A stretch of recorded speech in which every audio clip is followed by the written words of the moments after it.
All right, folks, here we go. So yesterday, we ended our discussion with the concepts of Jewish Enlightenment, and we had two different thinkers of the Jewish Enlightenment. We had Spinoza and we had Mendelssohn. And Mendelssohn believed that you could bring it together. Spinoza said that it wasn't possible. He got kicked out of his synagogue for this. Major trouble. But Mendelssohn considered this guy here, was considered the that you could be together, and he wrote his major book, Jerusalem, about religious toleration of everybody. And that's, remember, the common theme of religion in the Enlightenment: just love, just accept, just be okay with it, and we'll all be good together. Now we're going to get into the society aspect of the Enlightenment. And one of the greatest works of the Enlightenment was Denis Diderot's encyclopedia, and it's just as what it sounds like. The encyclopedia, a collection of all information all in one place. This is the first time that we have a record of knowledge like this, where it's everything, not just science, not just faith, not just literature, everything all together. Everything that's in the known world, they tried to put it together into one big giant work. And it was not just, it was edited by D'Alembert and Diderot. It wasn't authored by them. So just like in the encyclopedia today, how many of you have, or had, maybe not anymore because the encyclopedias are way on their way out, but the encyclopedia set, or your grandparents had the encyclopedia set in their house, all like 28 volumes. And if you read it, because one summer my brother and I were ultra cool, and we had a competition to see who could read the encyclopedia fastest, because we were that awesome. Now, we have a lot of conversations, though, where we can throw random bits of information in because we've read the encyclopedia. My mom was like, no, you guys are making that up. And we're like, go look. And they'll page through the old world book and be like, oh my God, they're right. We're like, we're really dull people because we read them one summer. I was like 14. But they will say at the end of each article, like, who wrote it in tiny little letters. And that was the start of the whole Encyclopedia Britannica. World Book Encyclopedia was this massive volume. Over 100 authors had important information about 18th century social and economic life. And they pulled everything together under those two themes. And the goal of this whole thing was to secularize learning. Take learning out of the church and into the state. Now remember, the church was the people that were really promoting education prior to this. We had the schools and the monasteries. We had small little church schools in smaller communities so that everybody could get an education. Hooray, hooray. But now we're saying, it doesn't have to be in the church. It can be anywhere. It can be we can have state schools, and we're going to start moving towards that with compulsory state education. And this was a huge seller before 1789, and 1789 is one of those benchmark years in European history because that's the start of the French Revolution. Prior to this, we had huge amounts of sales because this is showing how not just the philosophes, not just the wealthy, not just the people that are able to get books, but everybody wants to get a little bit more knowledgeable, except for the farming peasants because they don't know any better. It always comes back to them. Yeah, except them. But everybody else, if you're middle class, if you're in the artisan league in the cities, you want to promote yourself. And the encyclopedia was one of those really great books that everybody just kind of wanted to have because it was everything. It was the go-to book for all knowledge. But it also wanted to undermine intellectual assumptions that lingered from the Middle Ages and Reformation and get religion out of there. This isn't based on divine law. It looks at humanity and well-being. They looked to antiquity, ancient Greeks and ancient Romans instead of early Christians because they didn't want that Christian haze on the information. They wanted it to be solely secular. And I think it's interesting to the writers and the editors of this, as the book quotes, for them, the future welfare of humankind lay not in pleasing God or following divine commandments, but rather in harnessing the power and resources of the earth and in living at peace with one's fellow human beings. And that goes back to, again, being just a good person, being tolerant, being fair, recognizing tolerance in others, not how am I going to get to heaven, how am I going to please God in the best way. That's not what they wanted. Just be good, do good, and find happiness in that. So that's why they're trying to move it away from religion and make it secular. This is one of the first huge pieces of writing. It numbered eventually 17 volumes of texts and 11 of illustrations. So 11 books of just illustrations on really cool stuff, which the encyclopedia is really great for that. Like, whoa, look at, like especially like weird medical cases, like that person like looks like a hairy man, like when they've got massive hair growth, you're like, whoa, their beard is covering their whole face. I just remember that picture from when I read the encyclopedia. Or people who naturally have split tongues. They're like, they have snake tongue. And they didn't do it at a tattoo parlor. This is really weird. Why does it happen? Why? The encyclopedia was there to answer that. It's really cool. So, here is one of the more famous illustrations of the encyclopedia. This is the illustration of anatomy. This is on page 324 of your book. Each of the bones here, we can't really see it in this one, but you can see the little numbers that go with the bones. And it was the first time that they had a articulated skeleton for people not in the medical field, not in medical journals, not in medical books. Anybody could look in the encyclopedia and say, oh, that's what they call that bone. Oh. And so people could just pick it up and learn. And it was great, because learning is awesome. And I just like how he's like chilling. Yeah. Like, I'm hanging out here. His legs crossed. Yeah. Casually crossed. Head leaning on his fist. Yet no skin. Like, I'm just sitting here waiting for somebody or waiting for my drink at the bar. And I'm a skeleton. La la la. So, yeah, and I like how it's like, this is how we're going to learn about the bones of the body, and it's not your typical, like, Vitruvian Man a la Da Vinci, where you can see it straight on. It's like, yeah, I'm just chill. Hanging out. I'm a skeleton. I'm going to teach people the bones from this pose. So, yeah. Then we get into one of our new guys, Beccaria, which is misspelled on this PowerPoint, because in our book it's C-C-A-R-I-A, and here we have C-A-R-R-I-A. When in doubt, go with the book. Was this from the book? Yes. So which one is right? The book, because I looked it up. C-C-A-R-I-A, not two R's. And I can't modify these PowerPoints because they don't let you do that. People need to like sample their game. I know. Proofread. It's lovely. Yeah, not like it, yeah. What? Did we get to draw pictures today? Are you in fourth grade? When have we ever drawn pictures? A few times, actually. When have we drawn pictures? Oh, no, we're not drawing pictures today. Wet nurses, yeah, no, we're not drawing wet nurses. Wet nurses? Yeah, we let's back up that trolley a little bit. We drew wet nurses in terms of, we drew the perfect Reformation family, like we were looking at family life and everyday life. And so I had them, draw the modern family of the Renaissance, of the Reformation.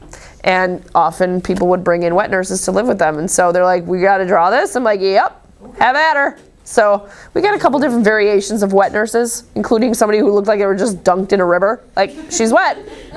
And she's a nurse. Okay. Yeah. So Beccaria, his major work that you need to put in your head is on crimes and punishment. He was ahead of his time, people. Very much ahead of his time, because he said criminal law, the way that we're punishing criminals these days in the Enlightenment era, is not working. Why are we torturing people? What is the point of making people suffer? Kind of has a point. You know, why are we being barbarians? Aren't we supposed to love one another? Aren't we supposed to follow all these rules? And yet it's okay to smear bacon grease on somebody's feet and hold them over a fire? How's that okay? Let's think about this. So, he spoke out against torture and against capital punishment. Don't kill. In prison, sure, but let's try to work with these people. Let's try to make them a little bit better. Kind of makes sense. He was Italian, and he applied critical analysis to the problems of making punishments both effective and just. He also said, why are we holding these people in prison for so long? If they did a crime, let's try them right away. Why are we waiting this out? Speedy trials. Does it sound familiar at all? Trial by your peers. Don't make it linger forever. And the purpose of punishment should be to deter further crimes. Let's make the punishment so that people are like, ooh, I don't want to have to do that, or I don't want to have to sit in prison for that long, so I'm not going to do the crime. This is exactly what we're working with today. These same questions. Is capital punishment right? Should we kill because somebody killed? States question this all the time. Wisconsin state says no, let's put him in prison forever. Other states says yes. What state were we looking at, Mr. Jaden, where they just were talking about putting him in front of the firing squad again? Utah? I think I remember. Somewhere out west-ish. Yeah.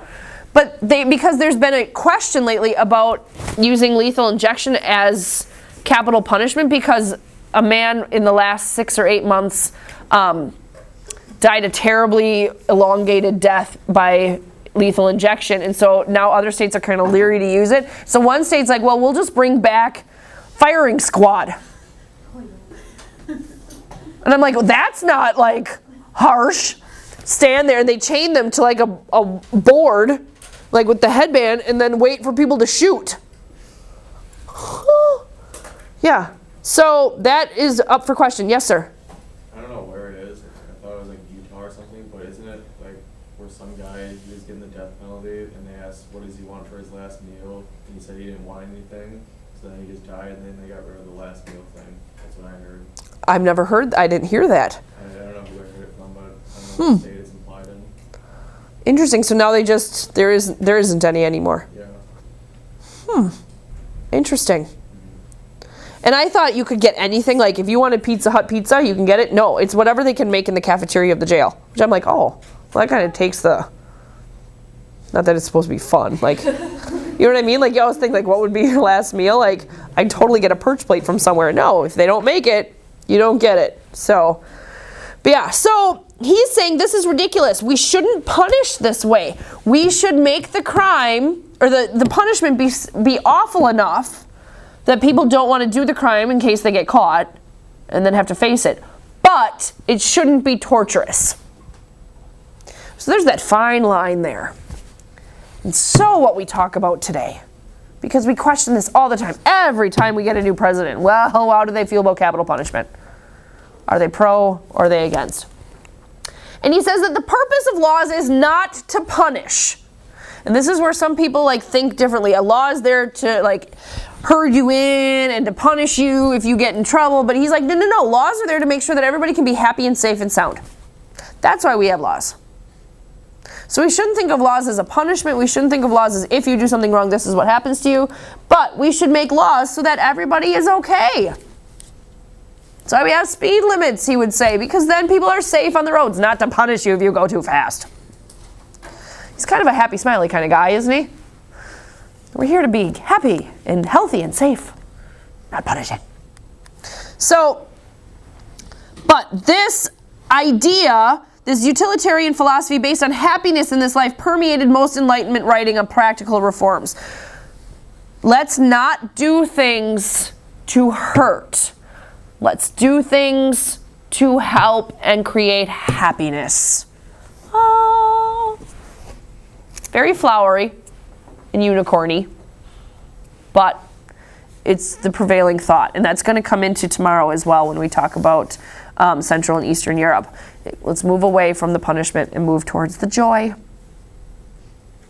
Because joy is good. So, Beccaria, huge, huge book here.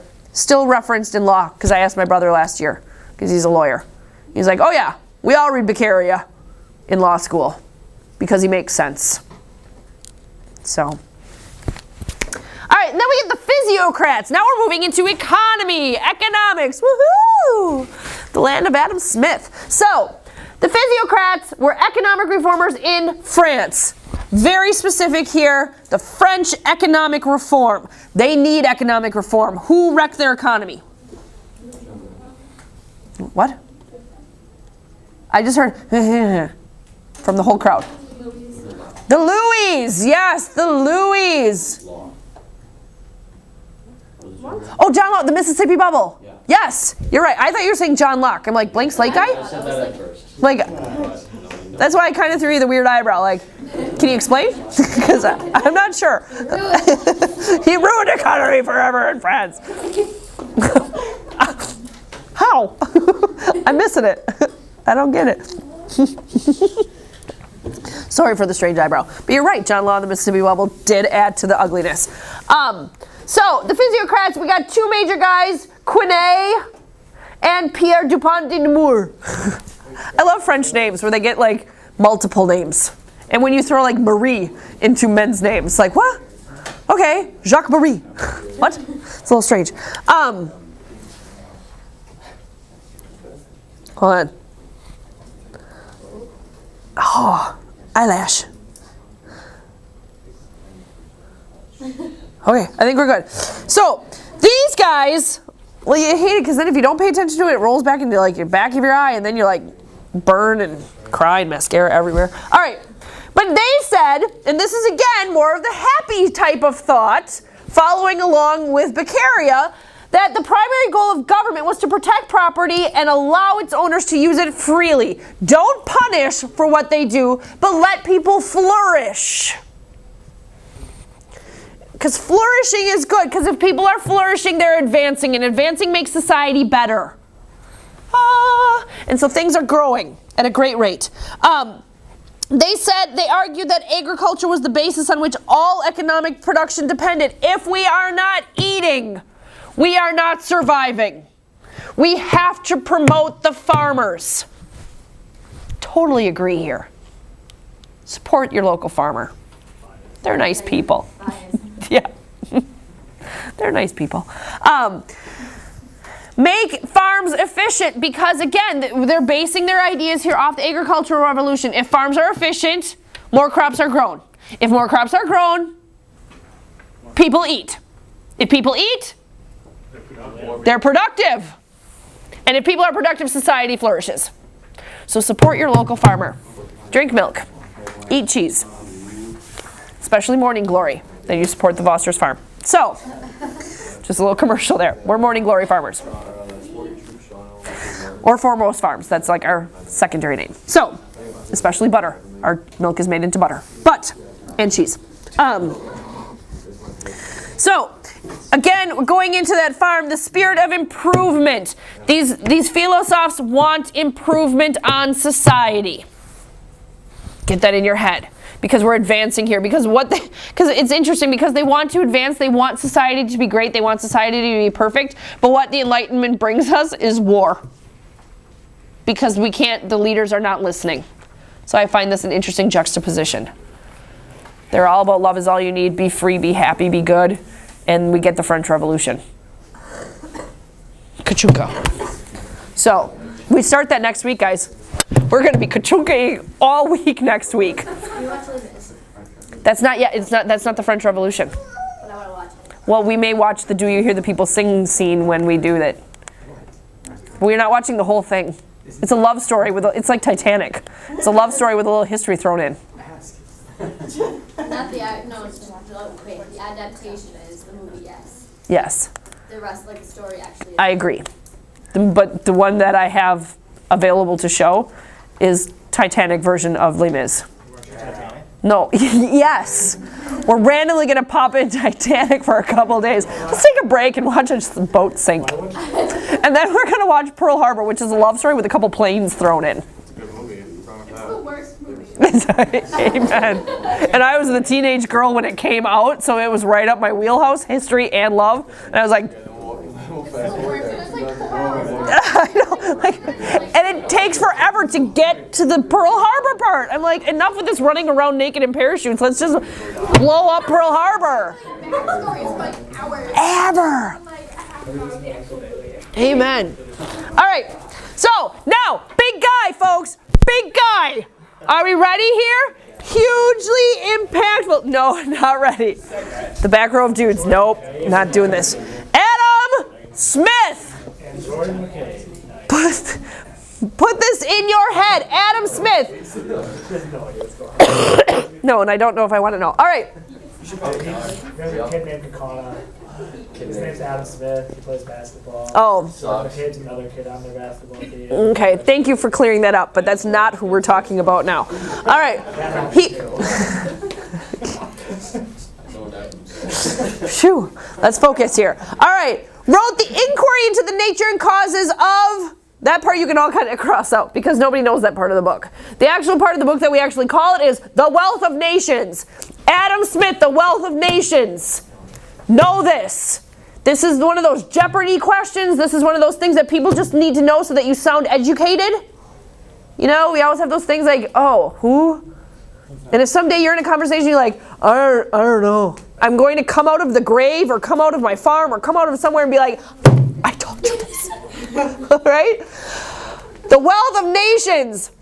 Arguably, and I'm going to argue this on April 18th because you're all going to be saying prayers for me on April 18th because that's the day that my big exam is. My version of AP. We can do this, people. We can do this. All right. So, the most famous work of the Enlightenment. Huge, huge, huge work. Huge, still talked today. Still taught in history classes. You take an economics class, Adam Smith is going to show up. Okay? He ranks right up there for me with my other two guys. That's saying something. I believe like second or third week of the class, I asked you who you would choose if you could only save one. Like I know. I still don't know. yeah, you never gave me an answer. I don't have an answer. Who was it? It was between Luther and Gutenberg. What about this guy? I wouldn't save him because we have his work. Because the other, he ranks almost up there. I shouldn't say he's like in the trifecta. He's not like Father, Son, Holy Spirit, Gutenberg, Luther, Smith. It's not quite to that level. But it's Gutenberg, Luther, Smith. So, but he said, okay, he is all about laissez-faire. Laissez-faire, which is French for allow to be, economics. That you should be allowed to pursue their own selfish self-interest. People as a whole, he says, are selfish. They want to make themselves as good as possible, as wealthy as possible, as rich as possible. Why wouldn't we let them?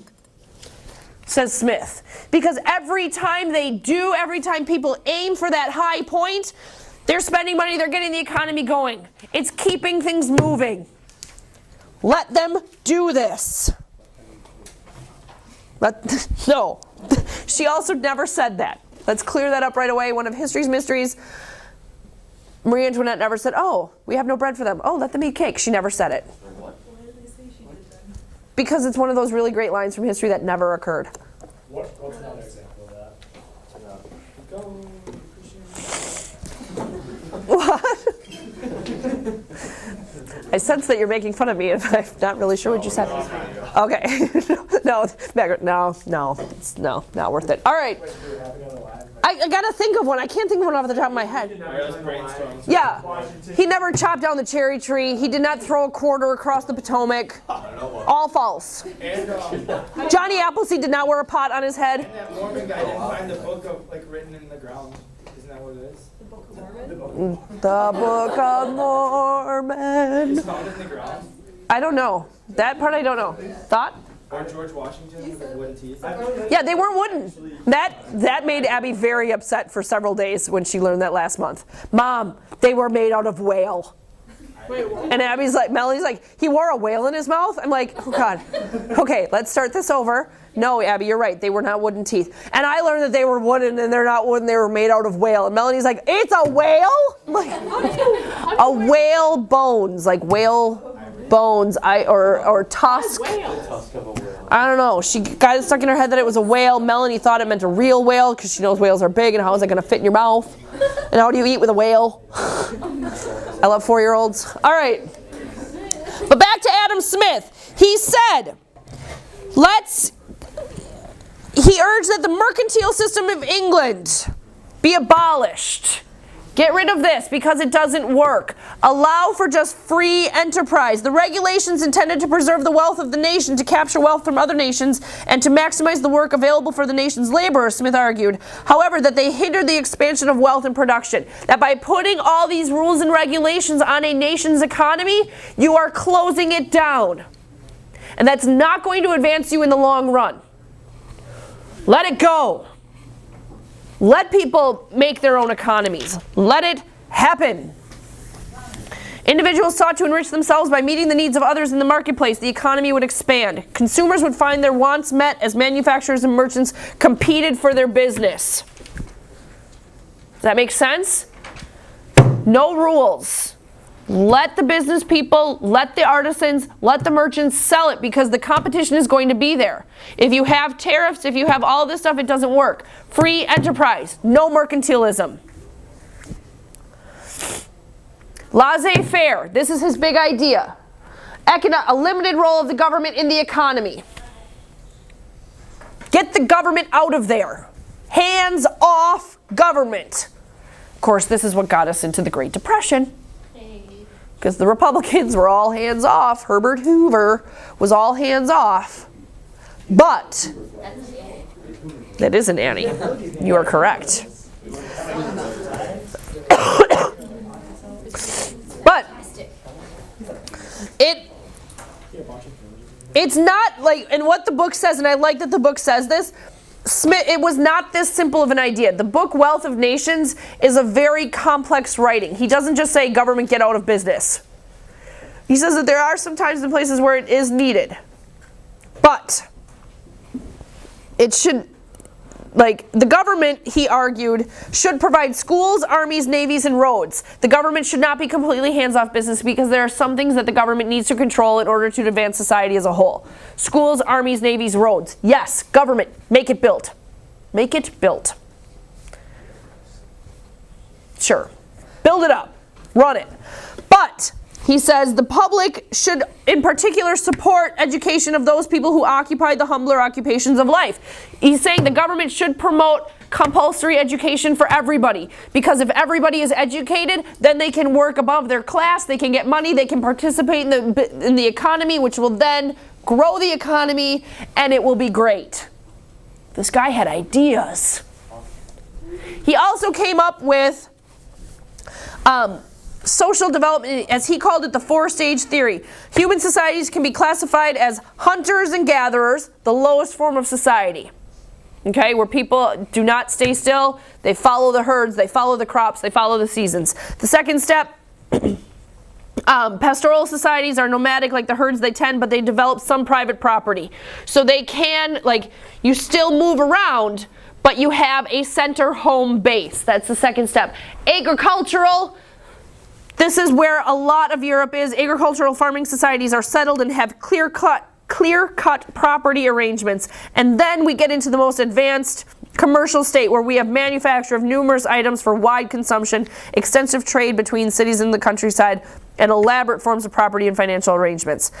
This is where people want to be, says Smith. This is where all the best, most advanced societies are. In the commercial. This idea still holds true today. Do you have band? Okay. And this idea from Smith allowed Europeans to be okay with the fact that they were kind of running the world at this time. Like, well, we have to because we're here. And why should it's a little bit of social Darwinism. We're the best. We should be in charge.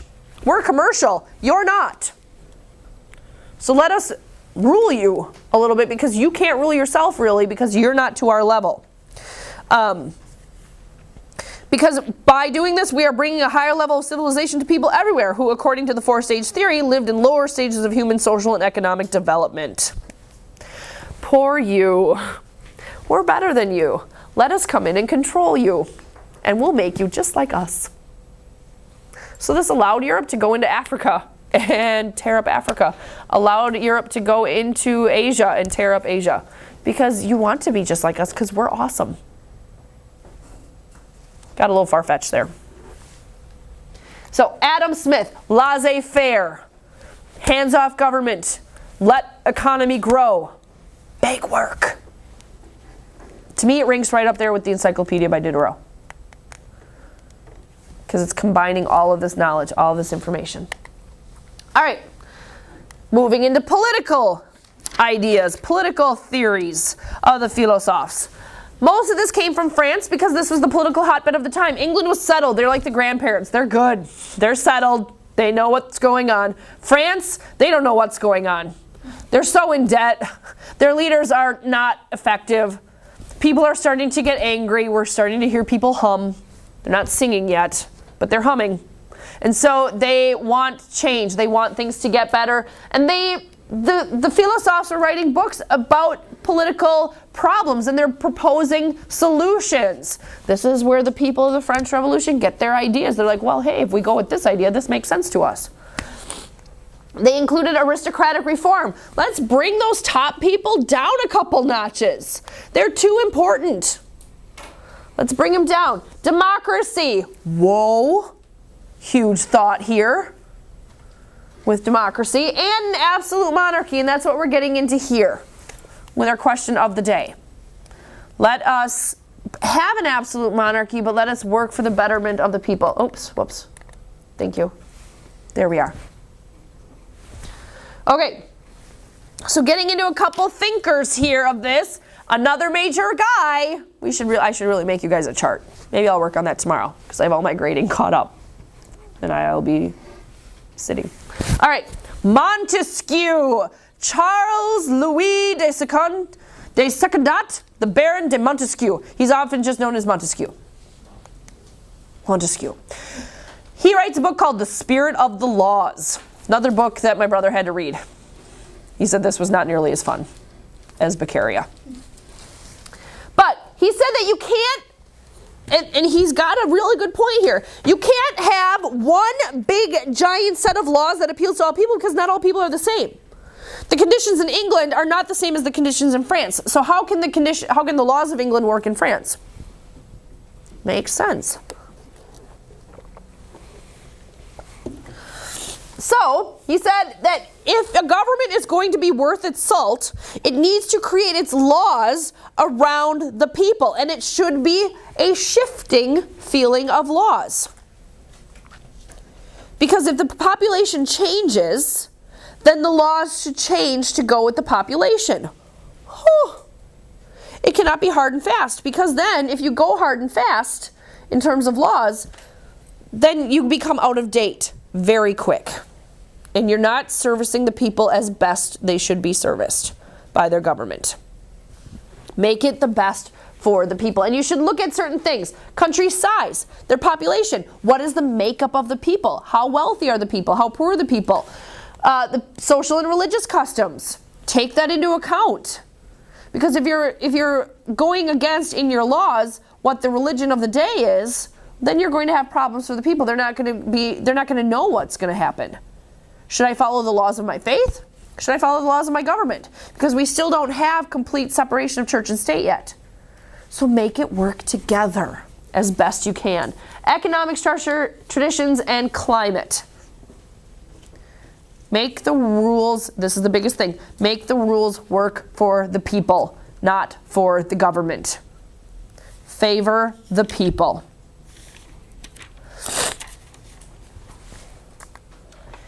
And he said he likes checks and balances. What this is, checks and balances. He says that not one person should be in total control. Separation of powers. Because then all of a sudden you get into a place where one person has too much control and they're not working for the good of the people anymore, they're working for the good of themselves. And that is not good. Doesn't he make sense? I love this guy. I love the Enlightenment thinkers. Because they're just so grounded. Make it work best. He says, in France, make a monarchy that's temperate, intermediate. Don't give all, and this is going to ring true. In France, he says, don't give all the power to the government. Don't have an absolute monarchy in France anymore, because it doesn't work for the people. The people need a say in the government. And they don't. And that's what leads us to the French Revolution. So, he was a political conservative.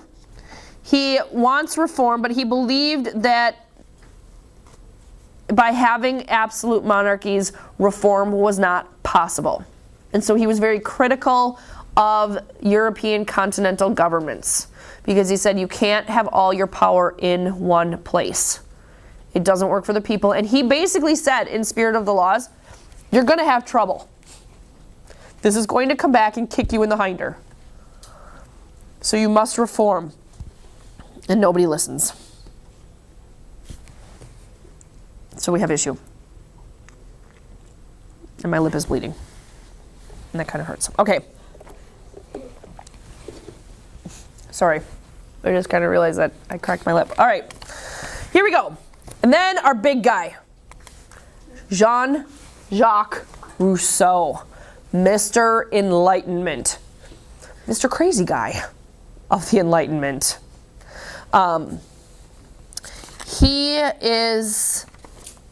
He's got some thought going on. He's got a lot of different works that when people say Rousseau, they come to mind. His first one in 1750, Discourse on the Moral Effects of the Arts and Sciences. He's an interesting guy because he's an Enlightenment thinker who hated the Enlightenment. If he had a sound effect, he would be wah wah. Because he hated everything. He hated women. He hated advancement. He hated good economy. He hated pro-government. He hated anti-government. And he wasn't afraid to tell you that he hated it. And he was just a big pessimist because he's like, people can't change. They have to change. We should change. But they won't. Because people suck. Okay. Good. Because he says, contended that the process of civilization and the Enlightenment had corrupted human nature. We gave people too much freedom and it went to their head and life sucks. Good. Good, Rousseau. He also had the Discourse on the Origin of Inequality. Blamed much of the evil on the world on the uneven distribution of property. Because we have so few wealthy and so many poor, and it's so uneven, we have evil. Because people are not happy, and so they act out. There's uplifting. There's advancement.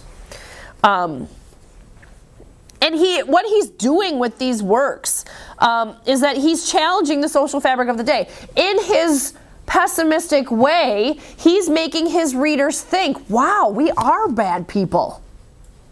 Wow, we are not servicing our population in a good way. And instead of being like other Enlightenment philosophers saying, hey, we should improve it by doing it this way, or hey, we should look at it from this viewpoint, he's saying we suck because this. And so we have to kind of read the opposite of what he's saying and say, this is how we can improve. But Rousseau raised the more fundamental questions of what constitutes the good life. And that's what he's asking. What is a good life? How can we achieve it? And I like how the book says, this question has haunted European social thought ever since the 18th century. We've constantly been aiming at that since Rousseau wrote these books. He's saying, how can we reshape human society to have a good life? He doesn't have an answer, but he points out what isn't working. It's like, this sucks, and this sucks, and this sucks, and they're like, okay, so how can we get away from that? And that's what brings Rousseau into his genius. Because he's the want guy. He points out all the flaws. Okay, you're right, that is wrong. How do we change it? And then we get into his biggest work, the social contract. By the end of the century, by the end of the 1700s, it was widely read in France. It's very abstract. It is not straightforward. Like Montesquieu in The Spirit of the Laws, boom, straightforward. He tells you exactly what he wants you to know. Rousseau is, when you read Rousseau, he reads like, how many of you had to read Johnny Got His Gun? With the, what's it called? Stream of Consciousness. That's kind of where Rousseau goes, because he's talking and he goes from here to there, and it's nothing concrete, and you're like, and it needs really to be read in a group where people get, what do you think he says? Well, I think he means this. Oh, I didn't read that at all. I read this.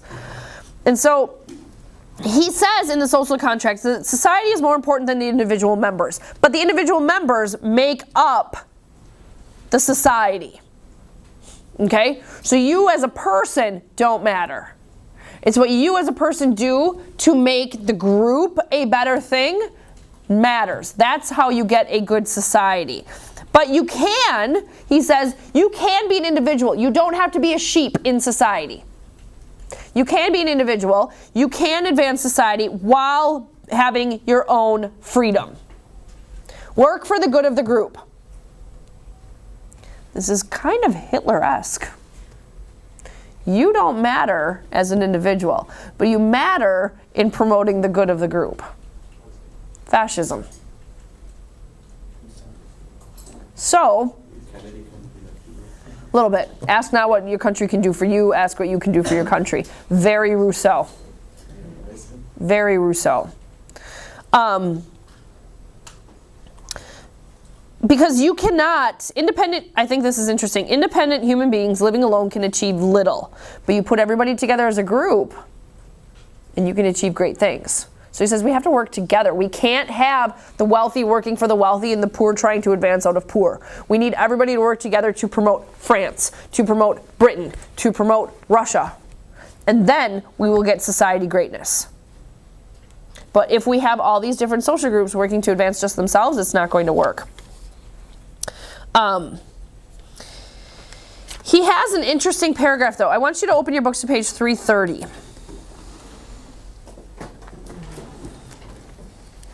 This is, it's not anywhere in our PowerPoint, but it's, what? Oh.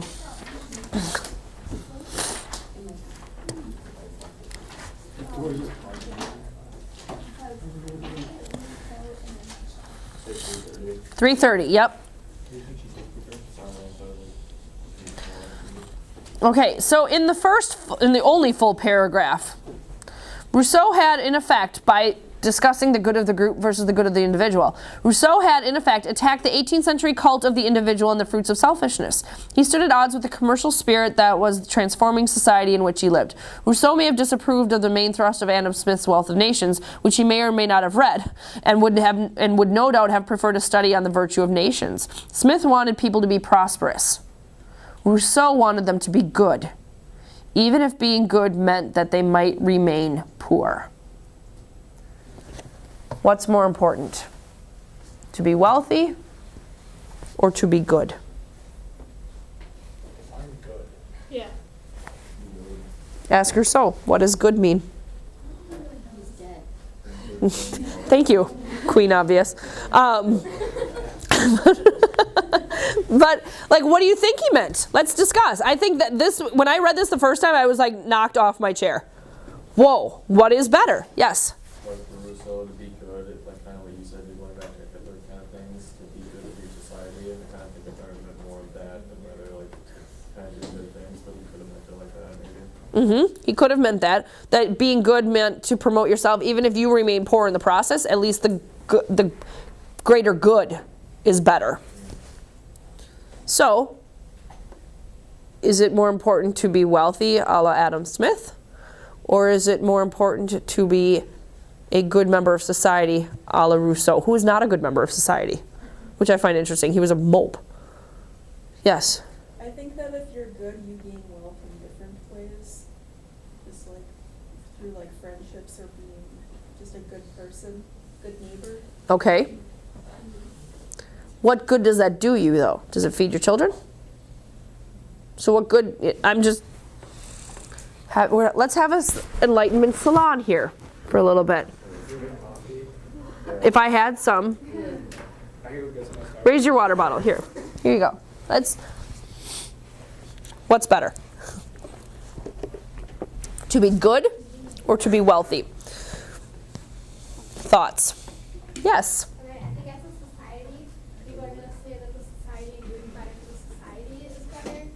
But then if you're looking at it from an individual standpoint, the wealth of nations is going to be more important to you because then you're personally really wealthy, even if it doesn't affect the society. Okay. Yeah. Society needs a lower class, like, no matter what. There's less desirable jobs, and there's like jobs that don't pay as well, less skills, so there's gonna be poor people no matter what, there has to be. Mm-hmm. So there's gonna be both broke and rich. Okay. Someone's gonna be poor even in society. Somebody's going to be poor regardless. Like, someone's gonna be poor if they're rich people too. So, you might as well be rich people. Okay. Strive to be rich because then you can buy some form of happiness and buy some form of being good. If he was talking to be good as in like play well in the economy, a good economy needs a lower class. Okay. A good economy needs a lower class. Because like otherwise, who else does the jobs that? But are the jobs valued? If we're talking from a communistic viewpoint, aren't all jobs valued because they all do something good for the betterment of the people? There's less desirable jobs. Yeah, I don't know if I would necessarily want to be a garbage man, but I'm awful glad that somebody picks up my trash every week. Like, how is that less valued? Do you know what I mean? Heart surgeons are important, but hopefully I never need a heart surgeon, but I need a garbage man. I need somebody to come unclog my